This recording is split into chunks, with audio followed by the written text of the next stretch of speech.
자, 그래서 여진족부터 한번 또 살펴보도록 하겠습니다. 여진족하고 일본, 그러니까 왜 교린 관계 있다 그랬잖아요, 그죠? 그 교린 관계에 있었던 그 나라들과 어떤 그 관계를 지금 한번 보는 거예요. 자, 여진족 이제 후금이란 나라를 세우게 됩니다.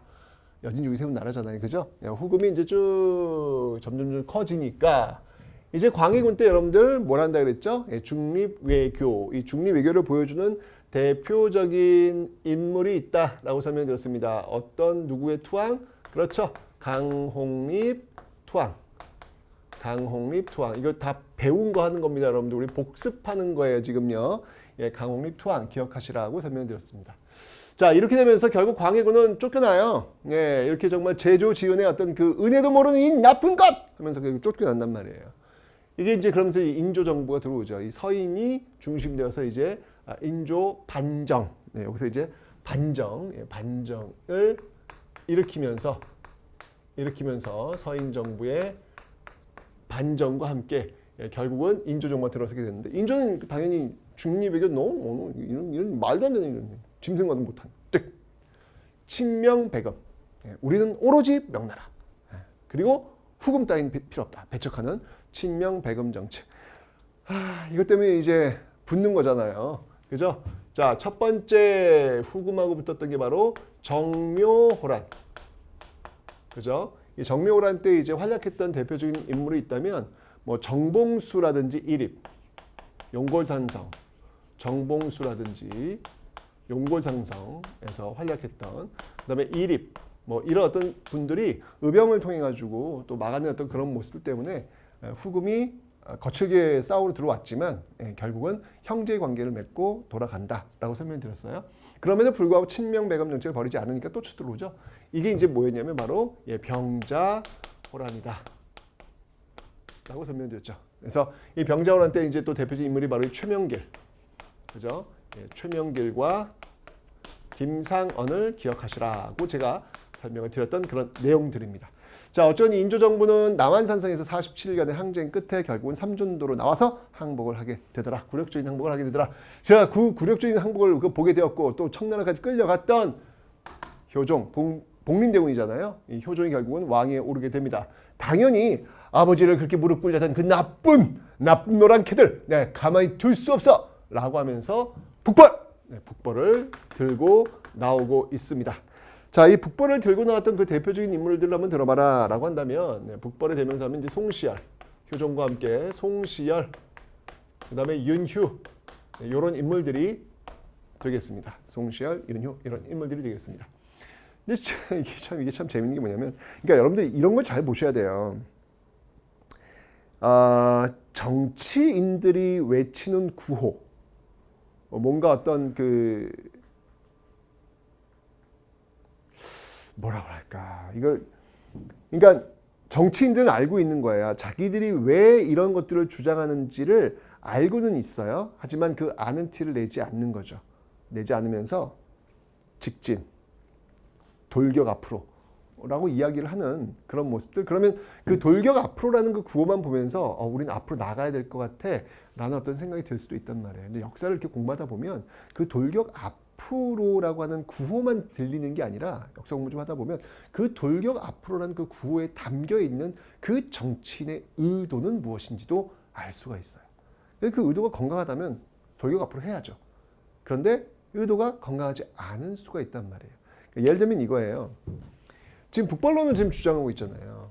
청나라를 치재. 아니, 지금 청나라한테 이렇게 지금 깨져놓고 청나라를 치재. 그래서 군비를 강화하고 있다고요. 이건 다른 말은 뭐냐면, 군비를 강화해서 청나라를 치자라는 의도보다는 그 군비를 강화해서 자신들의 세력을 더욱더 강화시키는, 자신들의 세력을 강화시키기 위해서 북벌이라고 하는 것을 주장하는 어떤 그 명분을 찾기 위한 그런 모습일 수 있다는 얘기죠. 왜 그러냐면, 아니 북벌이면 청나라를 치자는 거 아니야. 근데 그때 청나라가 조선한테 러시아를 같이 치자고 파병을 좀 요청합니다. 있을 수 없는 일이죠. 이 오랑캐, 우리를 그 무릎 꿇렸던, 도와줄 수 없는 거잖아요. 그죠? 아니 북벌을 주장하고 있잖아. 이들이 지금. 그잖아요. 그런데 어떻게 했다? 도와준다고요. 그러니까 이런 것들이 지금 여러분들 구호라는 거예요. 구호. 정적 구호. 그러니까 이 정적 구호에 우리가 좀 더 예민해질 필요가 있다는 이야기죠. 정치인들이 이야기하는 그 모든 이야기들을 그냥 고지고대로 받아들이면 아니 내가 진짜 뭐 이렇게 인터넷 같은 거 보면 뭐 청문회장이라든지 막 싸워. 막 여당 야당 정치 막 싸워. 야, 보면서 허허 저 사람들은 참 철천지 원수 살겠구만. 웃잖아. 그런데 딱 그 카메라가 딱 꺼지잖아요. 그러면 뒤에서 아우 형님, 아유 제가 오늘 아까 어떻게 좀 목소리 좀 괜찮았어요? 아유 좀 쉽지 않네요. 뭐 이래 이 사람들 왜 이래 이거? 그러니까 그런 모습을 보니까 그게 다는 아니겠구나라는 생각이 드는 거예요. 그래서 이런 것들도 역시 이제 이때 이 나선 정부를 통해서 이 북벌론이라고 하는 게 상당히 어떻게 보면 위선적 구호일 수 있겠다라는 어떤 그런 생각이 드는 것이죠. 자, 이 나선 정벌 그래서 여러분 좀 기억을 좀 해놓으셔야 되겠습니다. 나선 정벌, 바로 러시아 정벌을 위해서 이 조총부대가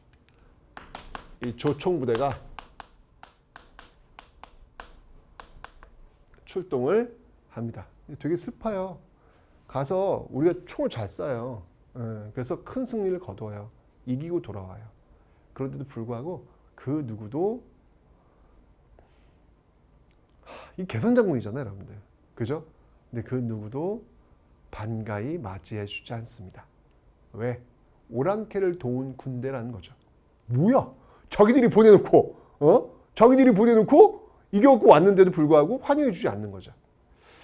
참 어떤 그러니까 이게 이념에 너무 이게 친명배금이라고 하는 그 이념에 휩싸여 있다 보니까 이게 이성적 판단이 안 되는 이게 지금 인조 효종 시대는 제가 볼 때 이게 이성적이지 않아요. 이게 말도 안 되는 이런 어떤 외교적인 어떤 이런 말도 안 되는 이런 걸 갖고 이렇게 지금 이해가 되지 않는 이율 배반적인 행동들을 자꾸 보이게 되는 거예요. 근데 그거 알아요, 여러분들? 그 현실 속에 들어가 버리면 이 친명배금을 주장하지 않는 사람들, 이 이념에 따르지 않는 사람들, 전쟁이 그렇게 졌으면서 왕이 직접 무릎까지 꿇었는데도 불구하고 이 친명배금이라고 하는 이 정책이 잘못됐다라고 이야기하면 안 된다는 거죠. 이야기를 하면 낙인 찍히는 거예요. 그러니까 이 시대에 살아야 되는 이게 뭔지를 알고 있는 사람들이 얼마나 답답했을까라는 생각. 북벌을 주장하면서 그들을 도와주는 이 위선적 모습. 이상하잖아요, 이게 지금. 그죠? 너무 이율배반적이잖아요. 근데 그런 모습들이 지금 우리 시대에도 있지 않을까. 그냥 나랑 의견이 다르면 넌 내 편이 아니야. 그냥 줄을 그어버리는 거예요. 조금이라도 의견이 다르면 그냥 선을 그어버리는 거죠. 뭔가 어떤 건강한 그 이야기의 어떤 소통 구조를 다 막아버리는 어떤 그런 모습들. 그래서 이분법적으로 이 세상을 바라봐야 되는 어떤 그런 모습들이 지금 반복되고 있는 건 아닌지 다시 한번 좀 우리 스스로 좀 이렇게 돌아볼 수 있는 그런 모습들이 돼야 되지 않을까. 요 인조 시대와 효종 시대를 보면서 그런 어떤 생각이 듭니다. 자, 이렇게 되면서 이제 숙종 시대로 넘어오는데 숙종 시대, 이 숙종은 이제 역사 바로 세우기 왕이라고 보시면 돼요. 그 앞에 있었던 어떤 이 모습들 이런 것들 좀 정리를 해나가는 왕이 바로 숙종이 되겠습니다. 특히 이제 백두산 정계비를 이제 세우게 됩니다.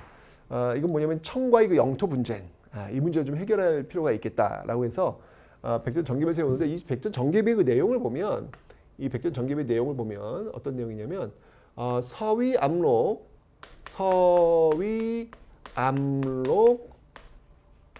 그 다음에 동위토문이라고 돼 있어요. 동위토문, 이 백두산에 세운 비석인데 이게 서쪽으로는 압록강을 경계로 하고 동쪽으로는 토문강을 경계로 한다. 이게 바로 청나라와 조선의 경계다. 이걸 이제 정한 거예요. 백두산 비석을 세운 거야. 근데 서위 압록은 이해가 되죠, 여러분들. 서위 압록, 서쪽은 압록강. 오케이, 좋아요. 근데 동위토문 이게 문제예요. 이게 동위토문 이게 문제예요. 동위토문. 토문강이 뭐냔 말이에요. 토문강이. 우리는 토문강이 따로 있다라고 보는 거예요. 토문강이 따로 있다. 그런데 중국 측은 토문강이 바로 두만강이다. 이제 이렇게 이제 이야기를 하는 것이죠.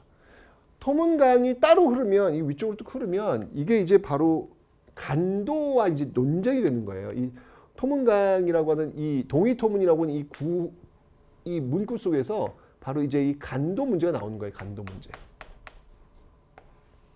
간도 문제. 그러니까 우리가 지금 생각하고 있는 한반도의 어떤 그 영토 있잖아요. 토문강이 뭐냐면 그 백두산 위쪽으로 강이 하나 토문강이 흐른다고요. 그러니까 그게 만약 경계로 된다면 지금 우리가 생각하고 있는 이 한반도 그 끝자락보다 더 위로 올라가서 우리 영토가 될 수 있다라는 것이죠. 이게 바로 이제 간도, 그 저기 간도와 관련된 어떤 그런 모습들인데, 하여튼 논란이 됩니다. 이 문제 논란이 돼요. 논란이 되는데 이건 제가 조금 이따 다시 한번 설명을 좀 드리도록 하겠습니다. 자, 그 다음에 정조 때 오면 이때가 되니까 이게 지금 한 100년 정도가 흐른 거예요. 저 시대 친명배금의 이 시대에서 한 100년 정도 흐르니까 이제 좀 실체가 보이는 거야. 사실 100년 전에도 봤어야지. 근데 이게 보이지 못하는 거야. 그때 보니까 이제 이 사람들이 뭐야, 청나라 오랑캐 따위라고 생각했는데 아니야, 너무 발전돼 있어.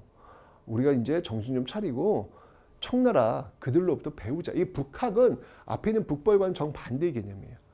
북학, 청나라의 학문을 배우자라고 이제 주장하는 내용들이죠.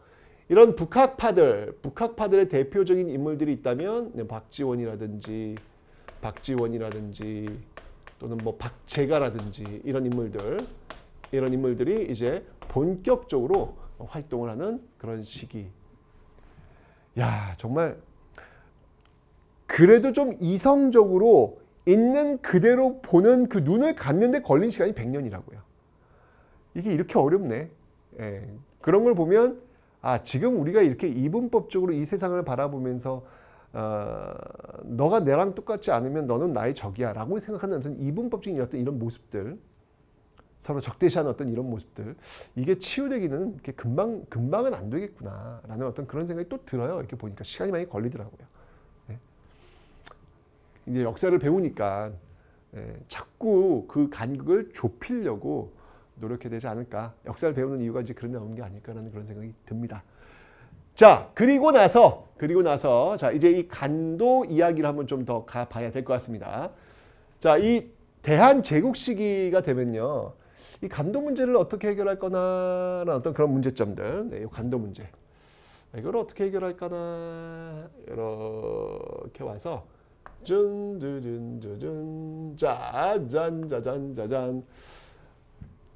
이 지역에다가 간도 관리사를 임명을 합니다. 이 지역에 간도 관리사. 이 간도 관리사가 누구였냐면 바로 이범윤이라는 인물입니다. 이범윤을 이 지역의 간도 관리사로 임명을 하죠. 그러니까 이 지역에 이제 여러분 세금도 걷고 그래요.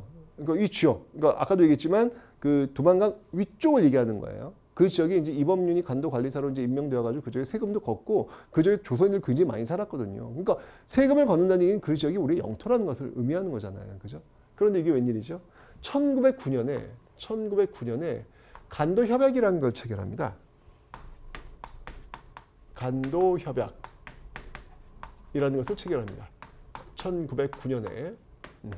그런데 놀랍게도 이 간도 협약, 이 영토와 관련된 굉장히 중요한 문제잖아요. 이 문제를 체결하는데 와, 여기에 들어간 나라가 어떤 나라냐면 청나라와 일본이에요. 에잉? 무슨 소리야? 그래가지고 그 지역 있잖아요, 여러분들. 그 이범윤이 그 지역을 관리했던 그 지역은 청나라 영토라고 인정을 해버려요. 뭐야? 아니 이걸 왜 자기들이 왜 우리 영토를 왜 자기들이 결정을 하지? 1909년이에요, 여러분들. 이게 지금 왜 그러냐면 여러분들 왜 1905년에 우리는 여기에 들어갈 수가 없어요. 들어갈 수 없는 그 이유가 뭐였냐면 바로 을사늑약. 이 을사늑약으로 우리의 외교권이 강탈되었기 때문에 1905년도에 체결되었던 이 을사늑약으로 우리의 외교가 강탈되었기 때문에 1909년에 이 협상 테이블에 우리가 나갈 수가 없었던 거예요. 그래서 청나라가 이 간도를 가져가고 일본은 이 만주 지역의 철도 부설권을 가져오는 조건으로 서로 이렇게 맞바꿔 버린 것이죠. 좀 안타까운 어떤 그런 현장이 아니었을까라는 생각이 듭니다. 나라가 이렇게 힘이 없으면 이렇게 협상 테이블조차 나가지 못해가지고 우리 영토일지도 모르는 이 지역에 대해서 너무나도 쉽게 그냥 포기를 해버려야 되는 이런 현상이 또 나타나고 있었다는 거 기억하시면 되겠습니다. 자, 여기까지가 지금 여진족과의 어떤 그런 관계, 이런 어떤 모습들이 어디에서 끝나냐면 시모노세키 조약, 청일전쟁 체결되는 시모노세키 조약을 통해서 이제 청과 조선의 관계는 완전히 정리가 될 겁니다. 그건 이제 근대사 시간 가면 제가 다시 한번 설명을 드리도록 하겠습니다. 어쨌건 여진족과의 관계, 청나라의 관계까지 간도 문제까지 살펴봤습니다.